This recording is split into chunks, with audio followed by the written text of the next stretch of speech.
Right, so I've been boring out the hole in the centre of the bush. I drilled it first with a series of different size drill bits, and I'm on the boring bar now. So we're just trying to get it up to the size to put the reamer down the middle, and there's the reamer there. It's 5/8. So what, about 2% ream,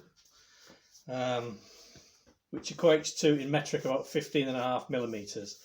So I think we're about 15.2 at the moment. Let me just measure. Let's get this thing out of the way and we'll measure. And probably a couple more passes with the boring bar, and we should be good. Let's make sure it's zeroed. No point starting out if it isn't. And obviously just using the digital caliper to get an approximation. 15.3. So I want about another 2/10, and we should be good. So right, let's take a cut.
Cutting quite nicely, and there's plenty of room in there for the chips to accumulate, and some of them are actually coming out, so we shouldn't have any issues with chips jamming up. We're getting somewhere near the end now. There we go.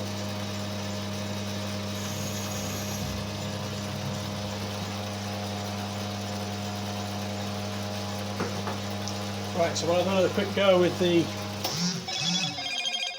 Oh, someone's sending me a message. I'll have another quick go with the caliper, and let's see where we are, if we're anywhere near to putting our reamer up there.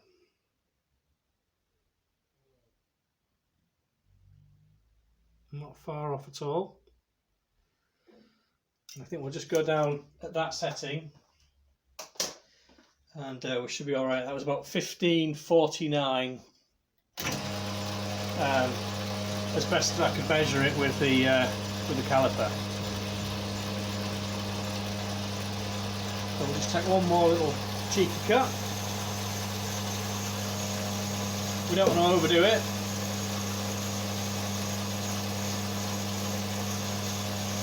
Because we want a nice good finish on the reamer.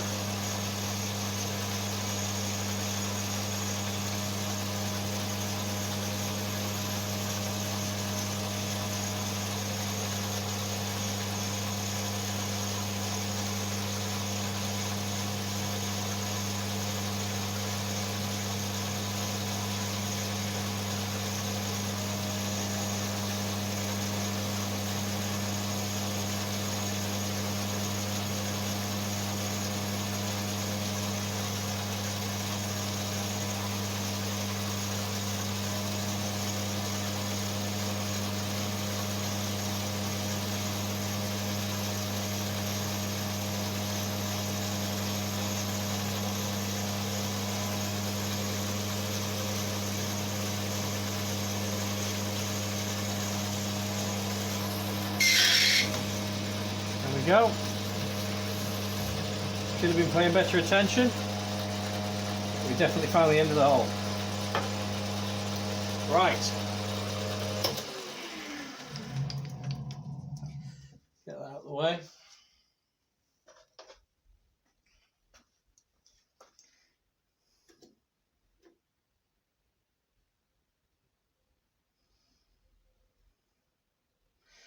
$15.51.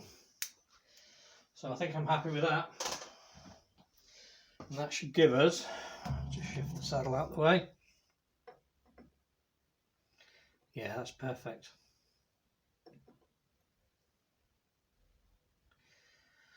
So we'll do some reaming.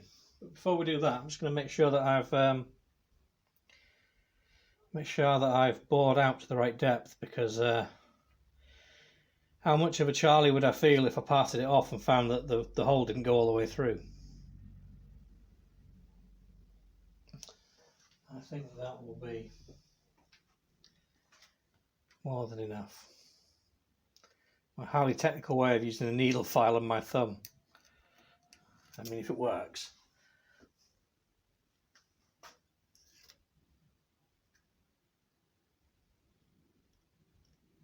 Yeah, that gives us plenty. So, right, let's set up for the reamer. Get the tool post out of the way, and we'll do some reaming. Right, I've slowed the machine right down. I've got the reamer in the tailstock. It's a 2 Morse taper. But obviously that's what the tailstock is. And I've squirted some lubricant into the bore. We're just going to put a bit of Super Cup on the reamer itself. Let's give it a go, see what happens.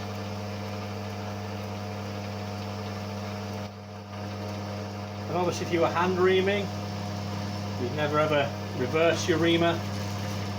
But because we're machine reaming, unless we reverse the machine, there shouldn't be any danger of breaking the flutes. Unless of course it got jammed, which the amount we're taking off, we shouldn't have any issues.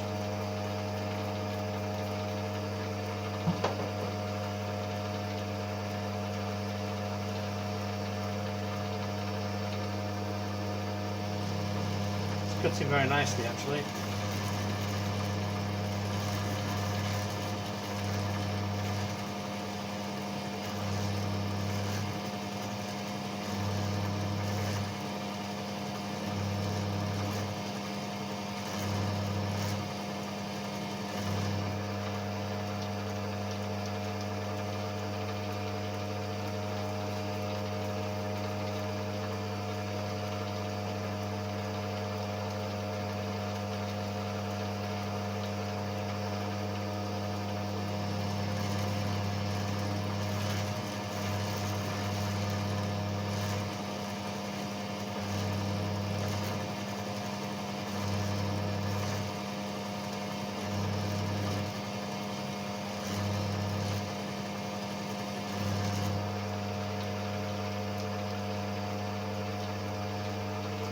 And I just keep bringing it out and just removing the bits of brass. I think you get the idea. I'll bring you back once I've reamed to the bottom of the hole, and then we'll think about parting off the bush. Okay, so we're ready to part off the bush. Couple of little points to mention before we start. The parting blade is 3mm wide. So, in order to get to set a 0, I moved it up against the face here of what will be the top hat section, and I zeroed the travel dial. I'll just let you get a better view of the travel dial. I think you have seen it before. There we go. Excuse me. I zeroed the travel dial, and then I moved the carriage along by 3mm, which put the face of the parting tool that's nearest to the camera here right on the edge of what will be the hat section. Now we want 1.9mm So I then dialed in another 1.9 so that the cutting edge that we're worried about, which is this one here, the nearest edge, was 1.9 millimeters long. So we know we're going to get a 1.9 millimeter section, providing the parting goes well. So and I've locked the carriage off so it can't move, and that's where we are. This piece of bar here in the chuck, in the drill chuck, it's just a little bit of all thread that I had lying around, and it's just in there to catch the bush when it comes off the stock after we've parted it off, just to stop it rattling around and disappearing down the back of the lathe. Yeah, I'd rather not scrabble around down the back of the lathe looking for it. So yeah, just put that in there to catch it. So I'm not entirely sure what speed we're going to be working at, or how well this is going to go. This could be the point where I bugger it up and have to start again, but hopefully not. It's a good parting blade, and it should go through this reasonably well. But with these lightweight lathes, you just never know, do you? So let's give it a go. What's the worst that can happen, eh? I'm just going to dial the speed down a little bit, and we'll start off slow, see how we get on.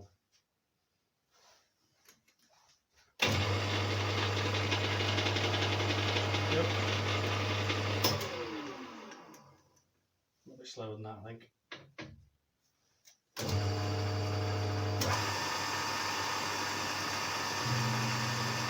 Plenty of cutting oil on there.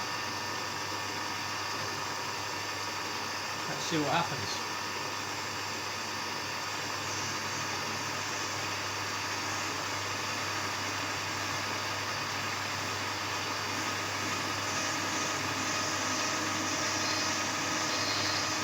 So far, so good.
We must be getting close now.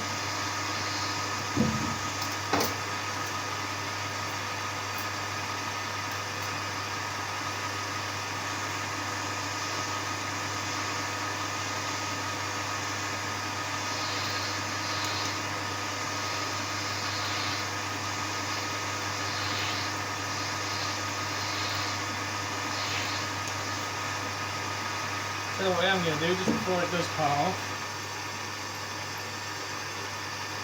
just going to break that edge.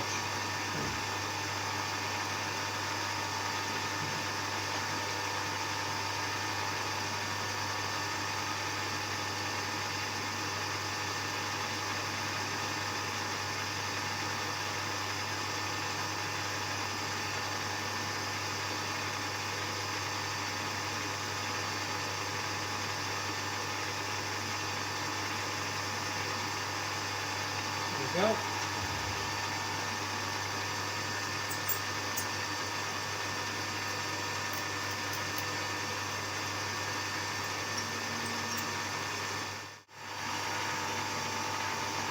Well, I just stopped you there because I was a little bit concerned that I wasn't quite on centre height. I was going to get a dig in, but I just checked it and it is on centre height, so we're just gonna risk it for a biscuit and take the last little bit out.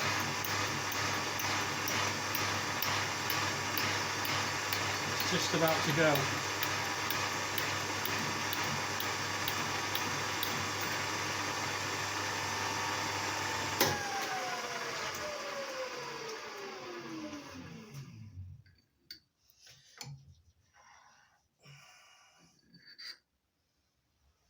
Okay, got a bit of a curly burr on there, but we'll have a look and see what we've got. So we'll just break that off.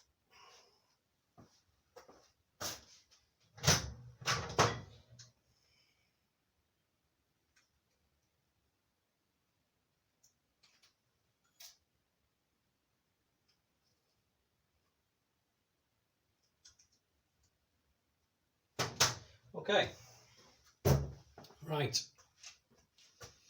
So, can you see that? Am I waving that around in space now? So we have a bush.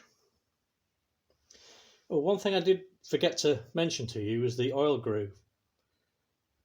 I cut it by hand. I couldn't think of another way of doing it. I have to say it's not the most beautiful piece of work I've done, but it's fine. Yeah, I cut that by hand. What I did was I had the when the piece was still in the lathe, I blued it up, and then I put a single point tool in. I run the lathe at the slowest speed, and I really quickly whipped the hand wheel on the saddle across, so that it just left it was almost like cutting a thread, but it was just a tiny scratch in the blue, and it left a spiral, and I just followed that, and it's an approximation of the original.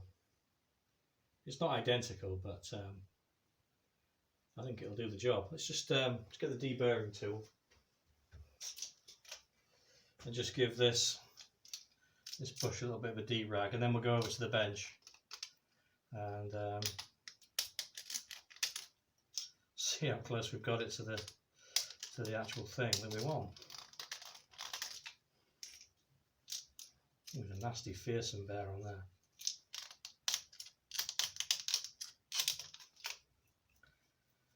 Right, I'll move back over to the bench, move the camera, and we'll have a look, see what we've got.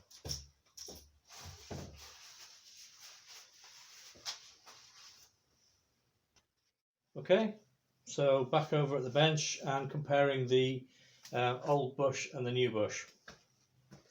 That was quite a mouthful. So not a very accurate surface to compare the heights, really, on this rubber topped bench, but there's certainly no issues. We measured it up in the lathe anyway, so fairly happy with that. And this is the old one. You can hear that, I think. A rather sloppy fit. Hopefully we've made an improvement. And straight away that's a much better fit. Slight bit of resistance, which I'm sure will polish off as it beds in. But the main event, I suppose, is checking it on the input shaft on the gearbox, and Let's just get you lined up. There we go. That's a reasonable view, I think. Yeah, I'll check it on the input shaft of the gearbox and just make sure that we've got the internal diameter right. We'll just put a bit of oil on. Here we go. This is where we find out if we did it right or not. And that's going all the way on. Let's check it for play. Ever so slightly. That could be that there's no clutch centre. Let's hold it there and try it. No, there is. Ever so slight amount of play, which I think is fine. We'll just try it again with the old one, just to see what it was like before, and make a comparison.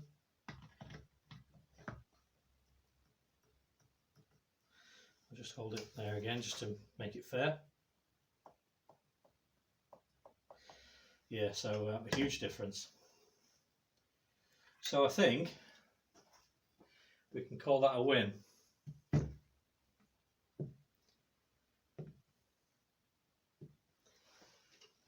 So there we have it. A new clutch drum bush, or clutch centre bush, depending on what you want to call it. So I'm quite happy with that.